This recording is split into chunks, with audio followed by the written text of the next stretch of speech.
How many of you,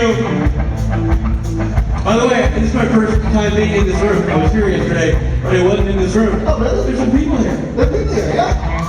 Yeah, more people coming in. A lot of people out in the lobby going, A lot of people leaving the door and going, oh wait. Good time to use the bathroom. Exactly. By the way, this is a great time to use the bathroom. Not where you're currently sitting, but just time-wise. Please, if you have to go to the bathroom, use the bathroom. Go to the bathroom. We're going to switch things up this For year. God's sakes, will you go to the bathroom? Will you? Is that your Glengarry Glen bathroom?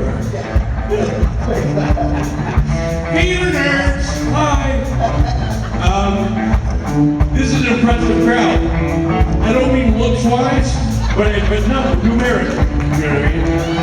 How many of you are first-time convention goers? Wow! That's a lot! I love this. We don't have to work as hard. We can do the same jokes. We can just on the same turns we've been rolling across the floor for years. Huh. I like it.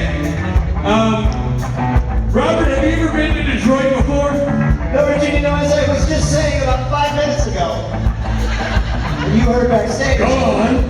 I've never been to Detroit before, and Rich. Yeah? I still haven't been to Detroit. Still haven't been to Detroit.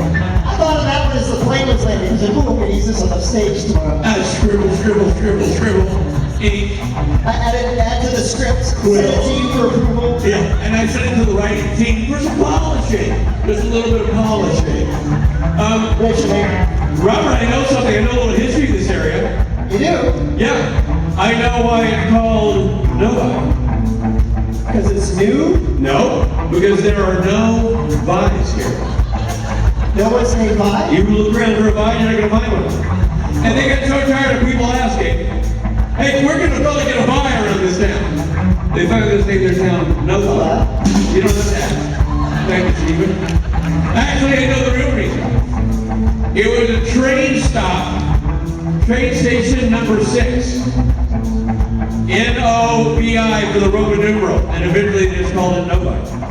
Number 6. Michigander told me that, so if it's wrong, I got lied to by a local. That's amazing. Yeah. I like that. And so if it's true, great. If it's not true, then I got lied to by a local, and you people are evil. Either way, I'm sticking to it. You know what I mean? I like that a lot. Because we've never been to this area. This is the first time for all of us. Anybody here? Mike, you've been to Detroit. Good. Norton, Detroit. Well, Just me and you. looking for well-traveled, man. I like it. Where's the all of us? Anybody been? Oh, everybody's been there. Well, you wouldn't know it from trying to pick a restaurant last night. That was a shit show. What happened to you? You're always the guy that finds no eateries. Where were you? You didn't show up. Because you didn't do your job. Richard, I have to side with Robot Mike on this one. You started the text chain. I know. Hey, everybody, dinner. What's happening? What are we doing? I know. Everybody said, Everybody does it on a typewriter, just so you know, Rob's not lying. and this is how you type. And maybe bongo drums. That's how we speak to each other. And then Okay. they're like, okay, meet at 6:45. Got it. We're downstairs. Rich, and you're like, sorry guys, I'm not gonna make it. I know. And I'm bummed. I'm sorry. Oh, and one more thanks. I know. I failed. I just hit a wall. I was tired. You don't know yourself. I don't know myself. Turned out 6:30 dinner is too late for Richie. Well, I was in my mind, I was like, wow, if I'm Richard's conscience, I'm going, you just got back from Australia not but 5 minutes ago. Yeah. And then you went to Salt Lake City, Well, we went to Oregon first. Oregon, Salt Lake. You came in early and played golf with the people. Dude, I played some bitch and putt-putt. It was sick. Yeah, Rob, I was maybe a little tucker. You caught up with me. But this isn't about me. This is about me and I guess kind of you. And a little bit supernatural and everyone's being here for I mean, this. we're gonna think deep, I guess. How many of you have watched the television program Supernatural, Rob? Interesting. How many of you listen to what I think should be an award-winning companion piece podcast to Supernatural, called Supernatural Then and Now? I don't listen to it, but I hear the hosts are hot. tells by their voices, they sound hot. Yeah, they've got a face for podcasts. And a pod for face casts. Ladies and gentlemen, Friday was Friday, and it was a great day, or so I'm told. I'm not allowed on stage on Fridays. Rob and I are banned from Friday. Today is Saturday, and this is where the party box really pulls out of the station. This is when it all comes together. Because we start here, and the whole thing culminates in a rock show like no other rock show on this very stage with this band called Saturday Night Special. Make your plans to be here tonight. Most of the stuff I say on the stage is because I'm getting paid to say it. That one was free. I don't make a nickel off these guys. God's my witness, I'm going to figure out how to do it, but right now I don't make anything. There's a way to do it. I will find it. I will find it. But I say that because it's a great show, so be here. Speaking of great shows, you know I've been working since like early Friday? Not you, and not me. These guys. They've been working. I don't know if they've been doing a good job, but they've been doing a good job. So let's thank them for their mediocre efforts. Now let's say good morning to the boys in the band. That right there, that's Stephen Norton. American Airlines frequent flyer Stephen Norton. On the bass, also an American Airlines frequent flyer, it's robot Michael Borhoff. He has to put himself through screening at every airport because he is an electronic.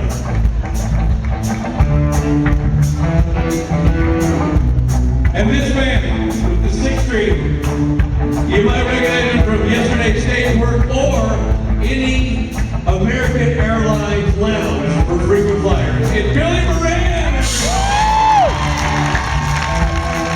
And fronting his ensemble, a man who loves to fly American, Benedict!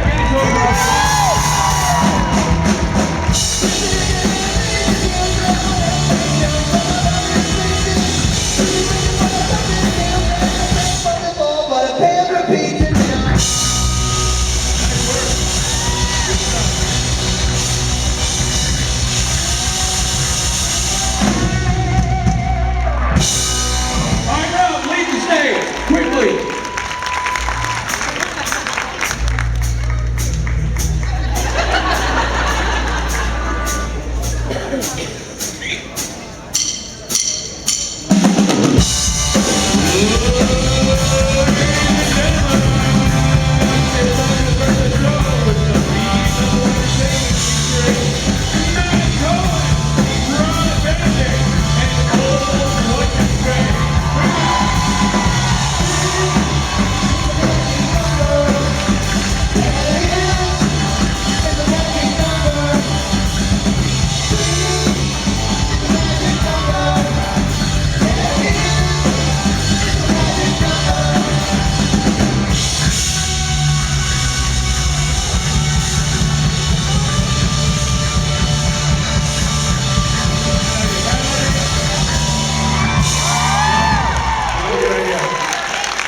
I don't think you do.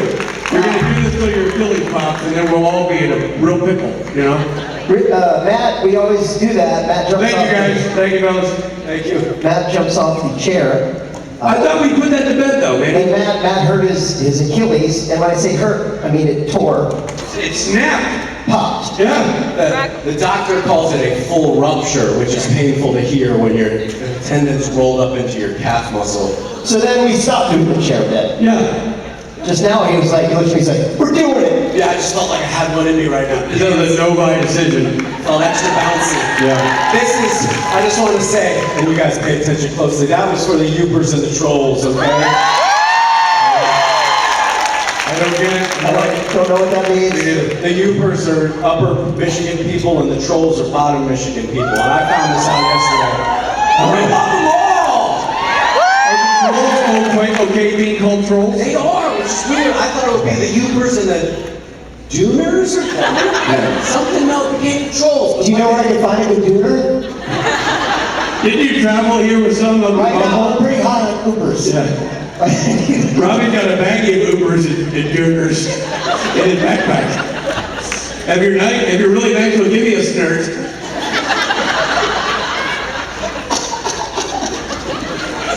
It's very true. It's not true. That's a little bit true.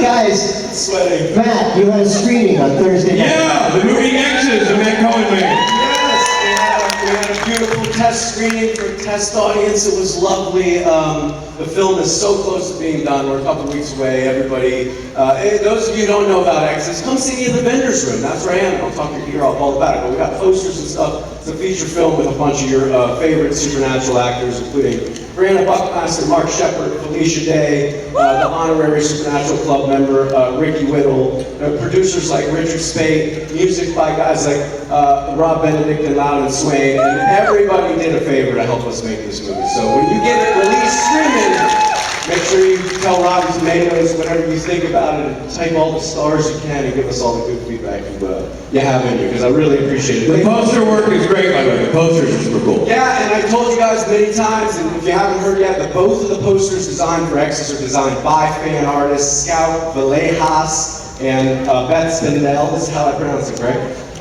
Yeah, they've done posters and they're amazing. So come by and support this amazing fandom. Good job. There it is. It was a real theater with a big screen. It was a classic theater. It was the Farmington Civic Theater. We had about almost 300 people show up, and it was fantastic. It couldn't go better. Dude, that's awesome. Yeah, That's it's great. really, really awesome. Great. Well, Robert, should we dive into questions? Let's dive in. All right. Over here. Oh man, I don't hear anything. Is the microphone not working? Hold that thought. Hold on. Can you hear me? Yeah. There it is. Rich, your work on Deadly Detectives was phenomenal. Episode 7, I think you should have gotten an Emmy for it. It was amazing. Thank you. so much. Thank you so much. By the way, you can't see probably Robert's sign, but the sign is a pro Dead Boy Detective sign. Like bring back Dead Boy That's Detective. awesome. It's really cool. So my question is, while you were directing that episode, out of the two, which one pranked or messed with you the most on set? Was it Jaden or was it George? I hate to be that guy. Big prankers, those guys. On the left. And I would say none. There was no real pranking. That was an ambitious episode. And they're also two young actors on their first show, trying to get that show picked up and continue. Not really prank the clock. They kind of know better than to. Yeah. So, no, there was no pranking. They were both delightful actors. They showed up incredibly prepared, incredibly focused on both their characters and each other's character and their history and the relationship. They did remarkable work. They came to set, because if anybody has seen Dead Boy Detectives, it's a great show. Created by, well, it's a Neil Gaiman property, I guess, and then Steve Yockey, who was a writer on Supernatural, created the show and wrote it, and it stars Ruth Connell. So I'm not gesturing to Ruth Connell currently, but you're as close as I can get to gesturing to Ruth Connell. Yes, I know her. So is this the time I mean to brag? Come on now. Yeah, so it's a great cast of people who are really focused, and those guys came to set for that origin story episode with a chart of like, I feel like our relationship would be here at the time. Like it was just really impressive. They were. What they lacked in experience, they made up for in valiant effort and diligence and focus. They were remarkably talented individuals. And so we had a great time. We worked our ass off on that episode, and there was a lot of joy, but no pranking. Thank you so much, Rich. Thank you. Really appreciate it. Thank you for your kind words. If you haven't seen Dead Boy Detective, you can still watch it on Netflix. The moron running that network canceled it, so unfortunately, it won't be returning. Yeah. It's just such a shame. That show deserved a season 2. It was a brilliant show. 100%. But unfortunately, the higher ups didn't agree, and the algorithm steered them in their own direction. So that's where we are in the entertainment world. But if it's on still on the streaming on Netflix, please go watch it. You'll be glad you did. It's a spin-off from the Sandman universe too. So if you like Sandman, in my episode alone, we have 2 of the Sandman characters from the same actors playing them. Join the show, so it's a really cool show. All right, over here. So this question is for all 3 of you. Michigan has a couple of cities that have some interesting names. Nobody can be one of them. That's a kind of a unique. So we have Paradise, Michigan, which is up north. We have Hell, Michigan, which is about 30 minutes west. Hell. Hell, Michigan. And then we have Climax, Michigan. Where would you go for the visits? I just want to say, I don't know who's running for the mayor of Climax, Michigan. I could be the guy, I'm just saying. Maybe. Better than hell? You know? Yeah, I mean, I'm always going for climax, I think. It'd be such a bummer to get lost and have to pull over and go, hey, I can't get to climax. I fell a little bit short. I did not, I am circling it, but I did not. I've been up and down I this cannot hit road. the nail on the head, man. I cannot get the climax. And it's like evading me. And I feel like I get excited, I think I'm near, and then I'm not even, no, I'm nowhere near climax. Yeah. It's like, take this blue Tic Tac, you'll end up there. Yeah, meeting in climax. That all sounds delightful. I guess just so I don't crowd the boys, I'll go to hell. You know, just Yeah, you know what? Go to hell. a little bit. Go, if you can't get the climax, just go to hell. Yeah. Well, no one chose paradise. Well, I mean, it kind of feels like if paradise doesn't involve a climax, could it be really paradise? Sure. So many questions. Thank you for your, geography lesson, really. Or I feel like you drive through hell and you find climax to get to paradise. That's true. Honestly, Rich, go straight to hell. No, I don't get Just go right there. As soon as we're done, go straight to hell. You and everybody else. All right, you're right there. Hi, my name is Cindy. I just wanted to say something to Rich and Rob. Okay, well, you're lucky. We're both right here. 77 Cars for Kids. Yeah. Uh-oh. Exactly. We may have to get the band out here and do a whole. I think everyone in the audience would really love that. They would. You know, we did a convention. I think it was in New Jersey. Chicago. I call Chicago the New Jersey of Illinois, so that's right. You gotta go through New Jersey to get to Chicago. And we did 27 Cars for Kids was the song we played for every actor, bringing them on and bringing them off. Because give the people what they want, that's my motto. You know what I mean? And no one really wanted it. No one really was asking for it, and actually people stopped me in the hall and said, please stop. Please stop. But you didn't. And I said, it's not me. Oh, Rob. I'm not driving that train. Come on. I'm on the train, but I'm handcuffed. I've got a window seat. Handcuffed to the train. Yeah, and you know what's funny? We never got any revenue or thank you note. We never do. Gluten-free pretzels from the good people at 1877 Cars for kids. We did. I thought maybe we'd get a car for our kids. Or a child. Or a child. We got neither. Thank you for bringing that up. Good Thank point. you. The audience, there. thank you. Hi, I'm Lily. I embarrass myself like every day, every couple minutes, Good. honestly. So I was wondering what your guys' most embarrassing moments are. Most embarrassing thing that ever happened, I've had, honestly, I could write a book. I'm not even kidding. I thought about writing a book about how many embarrassing things have happened to me. So many with this guy right here. What? Come on. But the most embarrassing thing I think that ever happened to me, and after it happened, I was like, I'm going to claim this as the thing, so that it makes me feel better that it happened. I passed out at a wedding while I was standing up for the groom. So I was a groomsman, totally sober, not hungover. It's kind of like a sitcom, you know, when Yeah, and I just, I was standing up there, and there were like 200 people in the audience. It was really hot. It's in Chicago. And the New Jersey of Illinois. The New Jersey of Illinois, many people say, nobody ever said. And it was 20 years ago, and I started feeling real hot.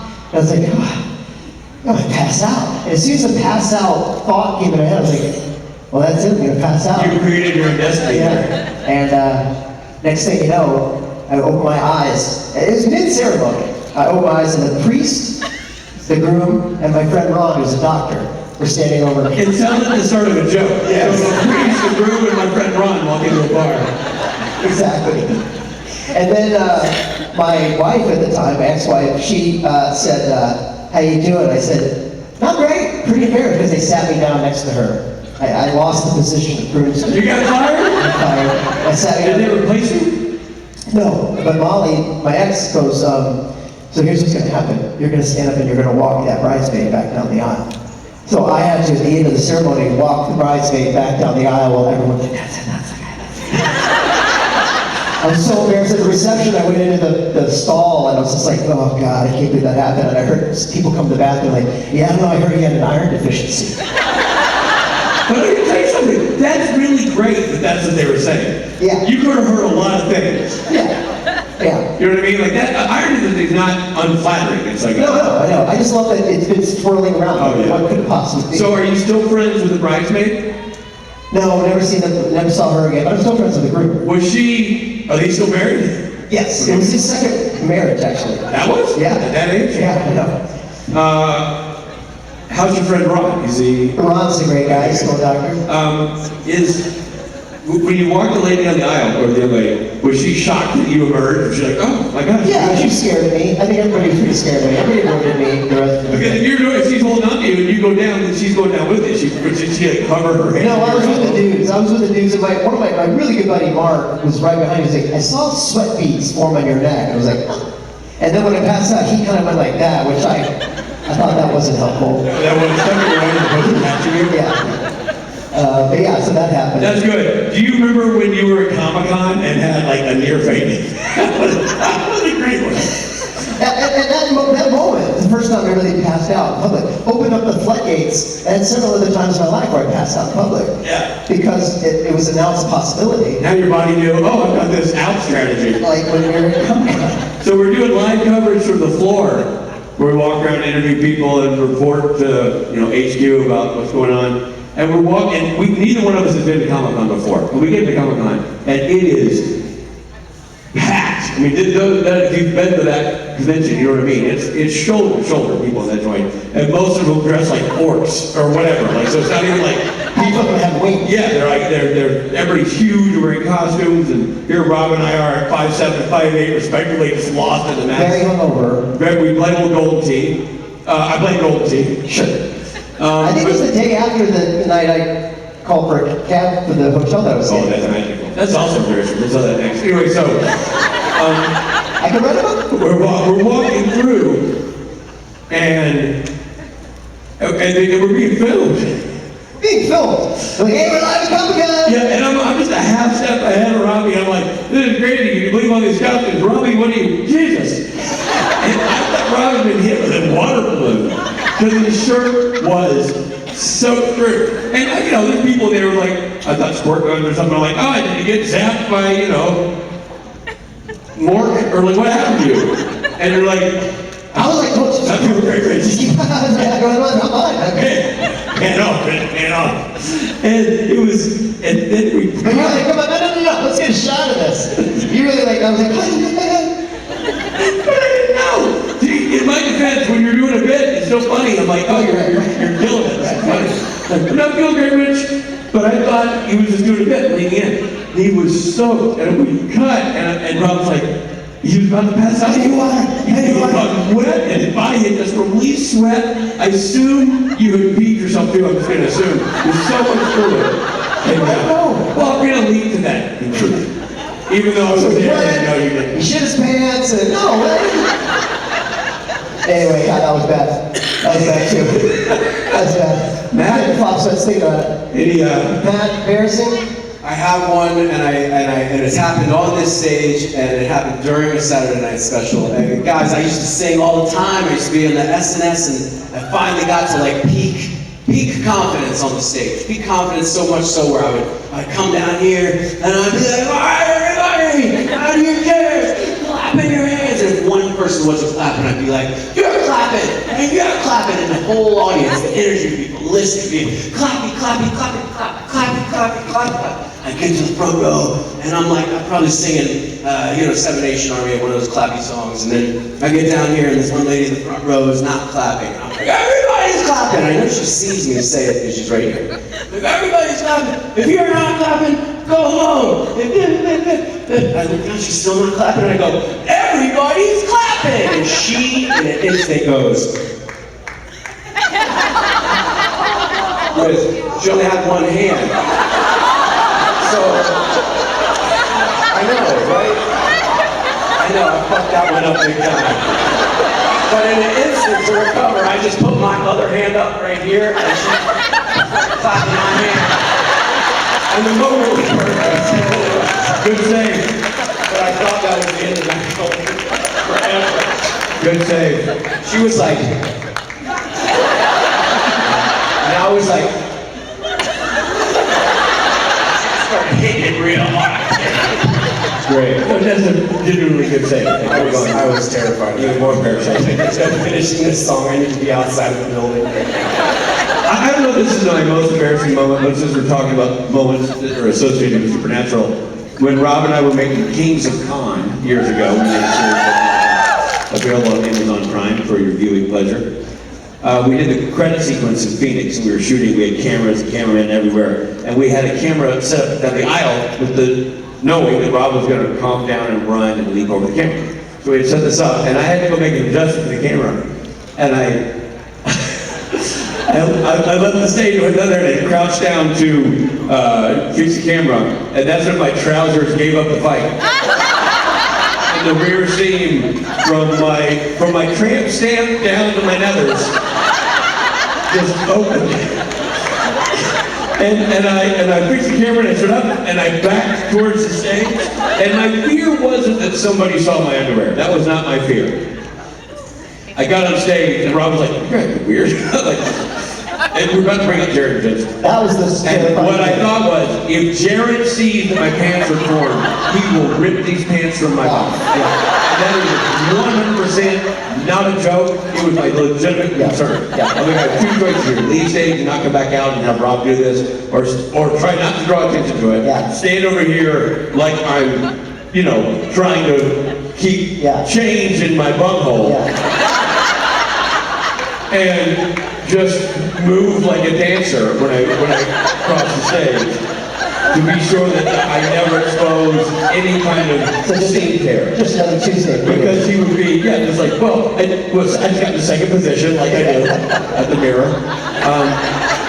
And I just hope and pray that Jared was too focused on other things and didn't see, because I know for a fact, absolutely know that he would have ripped those pants off my body in front of God and everybody, you being God. So,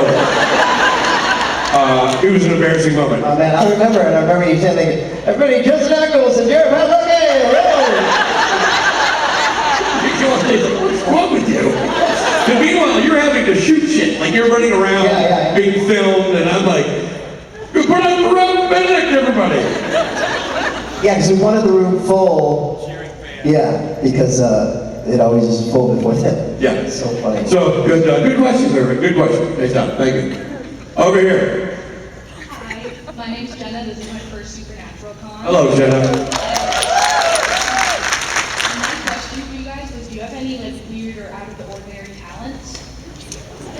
I can make a bird noise, but I don't know what bird it is. You can tell me what bird it is. Wait, Rob Benedict. You have to hold my mic. Rob Benedict doing his bird sounds. Name the bird.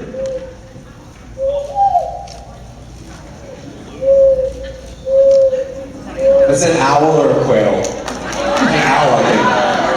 Morning dove. It's morning dove. That's it. Well, if you knew, what you didn't I get. did. I always forget. It's at like 4 or 5 in the afternoon. These guys come out. Why are they called morning doves? They should be called slacker doves. Do you recognize it? Yeah, that's good. That's good. That's really good. You just asked a question that I did not know the answer to. He's never done his bird sound. I've done that before. No. That's pretty good though. That's very good. I hear that same sound, and I thought it was an owl, but apparently I'm wrong according to the Ubers. Yeah. What about you? What's your? I could, okay, random one I've never said. I can weld really well. I learned to weld at 10, and I could weld a seam like a row of fucking dimes. But not surprising, you know? I can see you shirtless in your garage and a helmet. Sweaty, dirty, pouty lipped and long hair like those two fellas you like. The weird thing about Matt when he welds, the only thing he did when he's shirtless and sweaty and he's done welding and he listens to the mask. I don't know why. The only thing he can say is, "Who's the birthday girl?" Doesn't matter what he's welding or who he's working with. And it's funny because I'm constantly welding an all-metal flip-top cake, and so it's for later use. We'll paint it, then it'll be out of the metal cake, and then the mask, and then whose fucking birthday is it? Yeah, so let us know. He has birthdays, weddings. You'll weld your birthday cake shut. Speaking of welding things shut, my secret talent is I can exit stage while holding pocket change in my butthole. Ladies and gentlemen, Jensen and Jared. That's pretty good. Thank you for your question. You're right there. It's interesting that you mentioned Kings of Con. Okay, good. Lower that mic a little bit so we can hear you a little better. Can you hear me? Yes, ma'am. Okay. So, Well, that's a little too low.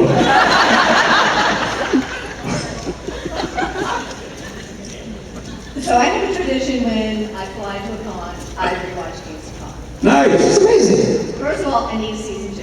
Yes, totally. Same. Second, I know you all used a lot of your friends. Who knows Mark Evan Jackson? I love him I love him in The Good Place. He's amazing. Amazing guy. I think I made that when we both worked with him. Did you know him before? I did. I'd done a pilot with him years before. And then Rob and I both did Thrilling Adventure Hour with him. He's a comedy genius and a Michigander. Like he does Detroit improv and raises money for the improv classes here. Does a lot of work in Michigan for the good of the community. Mark Evan Jackson, one of your own people, and he is so funny. And so much of that was improv. Man, he just started saying the things like, Rob, you still have the bass boat with no motor. I mean, I don't even know what he said, but he just started improvising. Yeah, and he's so funny that he's so deadpan. Oh my God. When I was like, well, I say something and he's like, it's just, He was a genius, and he literally just improvised. And we would draw up some ideas, but pretty much everything we used is just him, just coming off the top of his head. He's just so funny. It was so great to have him there. So I appreciate you calling him out because he was outstanding. Again, if you haven't seen Kings of Con, it's available on Amazon Prime for your viewing pleasure. And Mark Evan Jackson plays the mediator for Rob's divorce, where he's getting divorced from Elena Huffman. I'm not sure why you would ever separate from Elena Huffman, you idiot. why she married me in the first place? That's another question. Thank you. Thank you very much for that. Over there. First I just want to say that Band of Brothers holds a very special place in my heart because it's one of the last memories I have with my grandpa. We watched it together about a week before he passed, and he wanted to make it like a yearly thing, but that wasn't able to happen. But thank you for that. However, I was curious on how John Winchester from Vietnam, Mick from World War II, and vs. Chuck would get along. Be a lot of PTSD. Wait, so John from World War who? John Winchester. Right from Vietnam. Who else? Meg from World War II. Muck. And then, Muck. Muck. As much as I appreciate the conversation, Muck's a real person, so I'm not going to play hypothetical with a guy who fought and died in the war, and I'm not going to play pretend. But one thing, I think it's awesome that you watch Band of Brothers with your grandfather. That sounds really special and awesome, so I'm glad you got to do that, and it sounds like it's a cool experience. I feel like veterans from all wars appreciate each other because I've said to the stage as many times as I get the opportunity to say it, if you are a veteran, if you are a currently serving or family of a veteran or a future service member, there are no words for us to thank you. There not, we're honored enough to this country all of it, because without you guys doing what you do, 1% of the people taking 100% of the bullets to keep us safe and free and allowing goofballs like us come up here and do what we do. So we appreciate you tremendously. And I think because those people all were service members, or all, who's the third one? You? And who's the? I don't think God was a service member. I don't think God was. No, but the actual veterans who have, I know that there's VFW halls, I know that veterans of various wars do still connect and bond and share stories, and because they share a unique experience that those of us who are civilians and don't ever serve don't know, and don't deserve to know, and won't know. So I think it would be, regardless of who these people are, if they serve, they would have an interesting respect for each other. Thank you so much. Yeah. Okay. Hello. My name is Ashley, and I have a question for Rich. So the first time I was watching Supernatural, I recognized you from a movie that I watched growing up called Ernest Goes to Camp. Yes, ma'am. Having fun experiences of being on that set or like working with Jim Varney. Yeah, man, that was cool because it was like the first movie set I'd been on, really. And I was in high school, and they shot that outside of Nashville, so I got to go. I was in high school, and I just got to go work on the movie on some down days. And it was cool. It was really cool. The things I thought were cool is that Jim Varney, who played Ernest, was already very famous in most of America because he did commercials. He did a ton of commercials. And the younger generation won't remember that at all. But He was viral before viral was a thing. Yeah, and he worked all over the United States. We got a tape, a VHS tape before the movies of all his regional commercials back to back because it was so funny. And they were only regional. So he would do, it was kind of a genius idea. They created this character at an advertising agency called Carton and Cherry. And they created this character with Jim where he would do these ads for, it started as Purity Milk, which is a milk company in Nashville, which is where this whole thing started. And then when that commercial hit, other regional milks would go, hey, just do that exact script, but with our milk. So he would shoot 10 commercials a day in the same scenario, falling out the window or whatever, for whatever brand it was. Like, insert this product, insert this brand. It was genius. And so Jim was already cleaning house and a big deal before he got a movie, which is why that leads up to when Jim arrived on set, he showed up in a DeLorean, which I thought was the coolest thing ever. It was only like 2 years after Back to the Future, and John DeLorean had been in the news, had gotten arrested for coke and all that stuff. Oh my God. And he pulled up and had the, what do you call those, gull wing doors, and Jim Varney would get out looking nothing like Ernest, like leather pants, tight t-shirt. Oh my God. Chain smoking, right? Yeah, chain smoking. That's the interesting thing, and I say this with this is not a judgment thing. Jim Varney passed away. He was a voice on of the dog in Toy Story. Another thing that Jim did, he was the voice of Slinky. But he died before Toy Story 3. He died of lung cancer at the age of 50. And I say that because when we made Ernest Goes to Camp, I thought he was 50. It was a statement about two things. Number one, when you're young, you really have no relative understanding of age at all. And number two, boy, chain smoking will really do it to the old complexion. You know what I mean? And he was in, so that little warning to the kids out there, and it's not healthy. But he was a really interesting guy, very friendly. When people would come up and meet him, he'd do an Ernest face and get a photo. My dad still has a photo, him and Ernest going, yeah. He would do his thing. But otherwise, he was very serious. And the only thing Jim ever said to me, because he didn't really, I didn't stay at the hotel with those guys. I went home every night, and we didn't really chat, per se. He was friendly enough. We would say hi, we would do a scene, but I never had a conversation with him except for one time I'm sitting in my chair, and he's sitting nearby, and he turns to me and he says, unprovoked, by the way, I did not have a question that led to this comment. He said, if you're ever in a knife fight, slash, don't stab. I think he was trying to be funny. I don't know, but I remember, and he said, because a fella can't fight back and he's got to hold his guts together.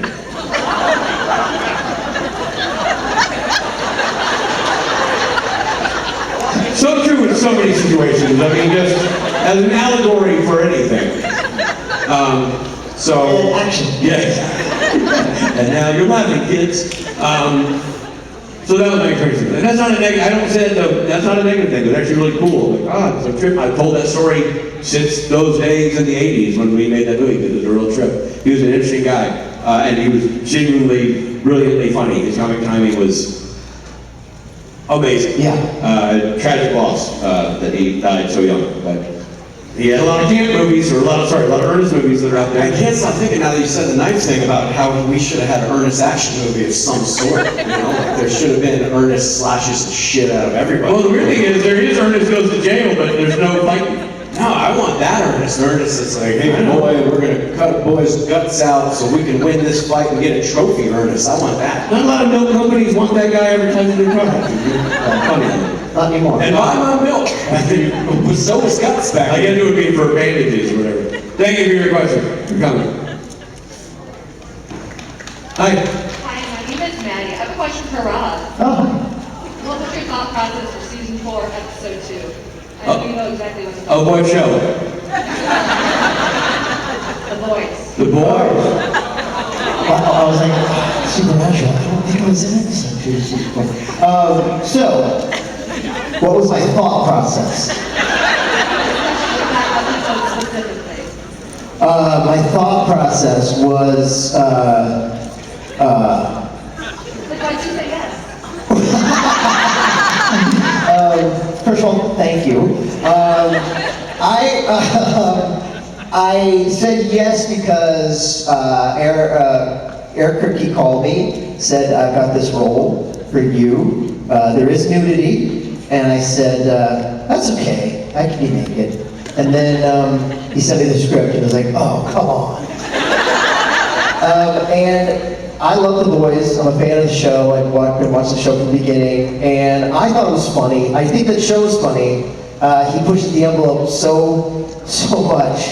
I thought it was so ridiculous. It's funny. I think the character it's funny, and it's a really fun idea for a character. And there was more stuff than just that one scene you're probably referring to. But even that scene is just like, it's not what it looks like. And to me, that was funny. That's funny.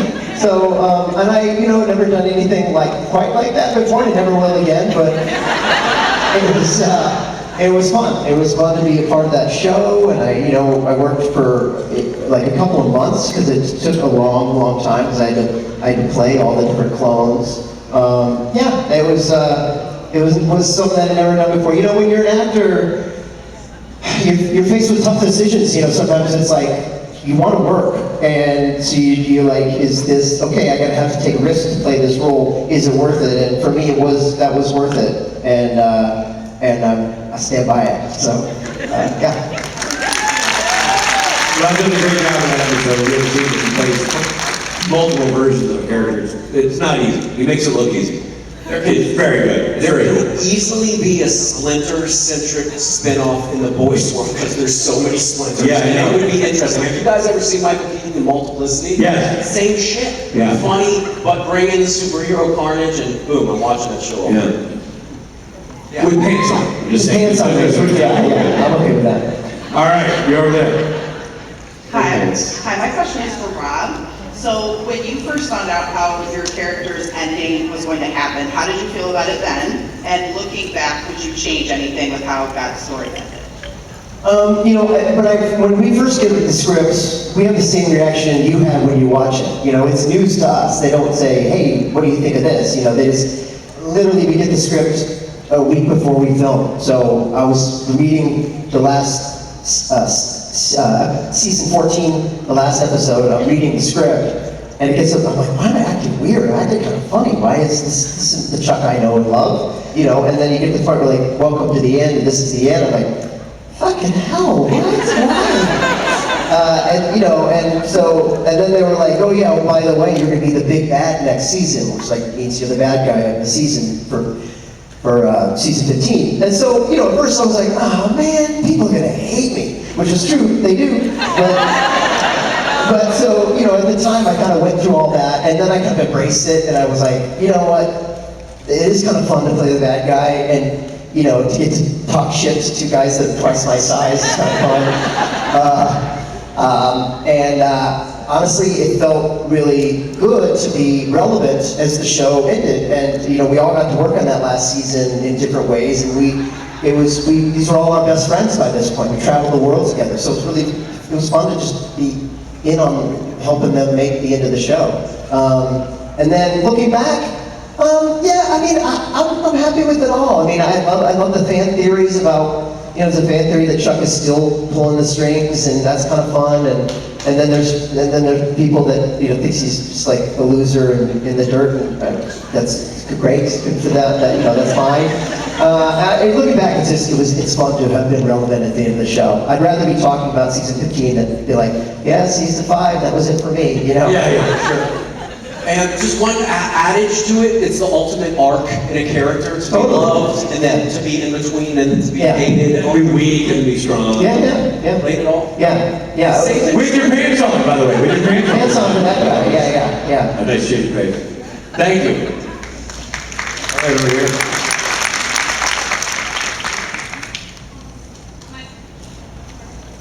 Sorry, my question's for you, Rob. I really love Loud and Swing. I really love the band. And my question is, do you have a song or an album that you don't get to play often live that you like to play more often? A deep love swing track that hasn't been out in a while. Some of the older stuff we don't get to play as much anymore. It's always fun to revisit those songs, There's an album we made when we were, we had a guitar player when we first started in the 90s, and then he left the band, and we made one album just as a three-piece. After which, Billy Moran, who was in the lead singer of another band that would play with us at gigs, they broke up, and at that point he was like, hey, do you want another guitar player? We were like, fuck yeah. So then he joined the band and we became really what we are today. But there was this album in between where we made it as a three-piece that I'm really proud of. And it's the songs are sort of old school. I reference things like pagers. What is it called? What's the album? Suit and Tie. I knew it. And I really like that album. The songs are poppy and crunchy, and it's all me on the guitar, which I'm proud of. I'm so happy that Billy's in the band now. He elevated us to this new level, and now we're able to I get to write songs that are more complex now because of Billy. But at the time, so the songs are very grunge pop, Green Day-ish, but I'm proud of that album, and anytime we get to play a song off that album, that makes me happy. Are you coming to the Saturday night concert tonight?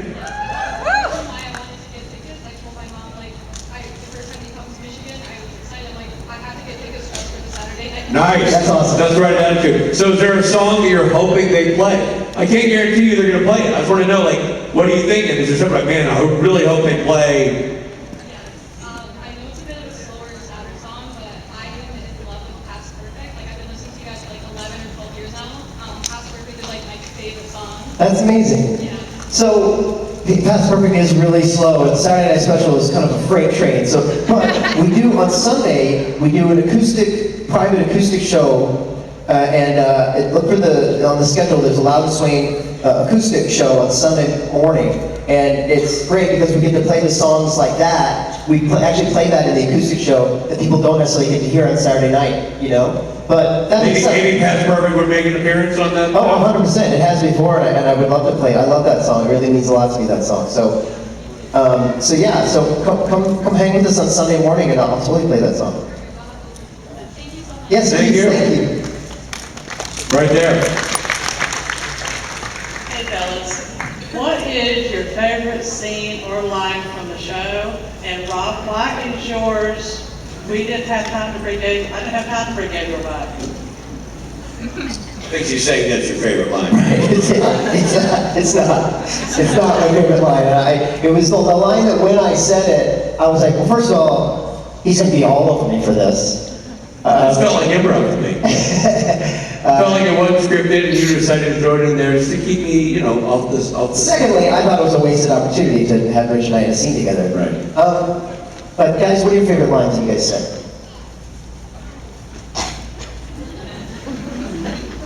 I like some of them, and I'm gonna think about it.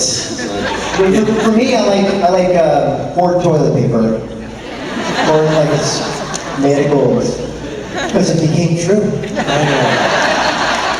It's true. It was very prophetic. I need to watch. We haven't watched all of my episodes. I'm drawing a blank. Bag of dicks. This is for you, my brother. But you're a great big bag of dicks. Yeah, that's good. I like that one. Let's go with that one. We'll go This is with for you, that my brother, and I love you. one. You're a great big bag of dicks. Yeah, right? We'll go with that one. That's right. That was you, right? That's a solid one. That's good. We'll go with that one. Bag of dicks. I still need some more time, but I'll answer now. I loved the favorite scene that. Don't make me take the furthest car around. Oh, that's a good one. Don't make me change the star around. That's a good one. It's funny you remembered that and I didn't, because that was a great moment. Both Jared and Jensen were like, this is weird. And then that became the line that they said after I said that line. I wanted to say real quick, you said favorite scene also. Everything that I've done with Jared has been heightened emotionally, and it's real cool to see him go from like, hey man, so like your quads are big, do you do a lot of squats, to all right, action. And he's like, know my dad, and I thought the episode where I got to play Michael and John, and I had this scene with Jared where I'm talking shit about his father, not knowing that I am his father, about how he raised the kids. Jared got real emotional in one take, over like 4 pages, and it was done. And they just nailed it. So it was like pretty cool to see that. And then I got to work with Thomas J. Wright. I don't know if you know him, but he's like a legendary director. He did the Baby episode, and that was probably my other like peak moment of being on that show, just being in legendary company. All right, one last question right over here. I was just wondering if you're looking to get your start, like what's the best city to live in? And if you're like starting in the industry. For just out of curiosity, are we talking about writing, directing, acting, what? I like the production side, so like I do a lot of stagehand work, but I'm looking to get like more into like the TV and film industry side. Well, here's the thing about the guys will back me up on this, the world of the business today. There are lots of places you can be where they're making it happen. I'm sure Detroit is one of them. Yeah, it used to be you had to go to LA or New York, and LA if you're interested in TV film, but these days, they're not shooting much in LA. They're shooting things in Atlanta and North Carolina and New York and Canada. You know, so I would look locally first. Look in Detroit and see what's shooting here, and see if you can get a PA job just to start out, just to be on a set. That'd be fun. Yeah, that's exactly what I would do. I would stay local, try to get in with the local production companies, find out who they are, get on their short list of production. If you're like, I'm hell-bent to leave Detroit, then I'd be looking at what Rob already said. I'd be looking at Wilmington or Atlanta. Michigan is currently fighting to bring back their film incentives. I talked to somebody on the board yesterday. So if you call your local reps, we'll bring those opportunities back. Get on the horn. There's no other way to fight for it. It helps all industry, from food sales to parking lots to rentals. Everybody makes money. It brings an incredible amount of Street drugs. Ubers and Dooners and everything. Toupee makers. I got Ubers, I got Dooners. And see. Ladies and gentlemen,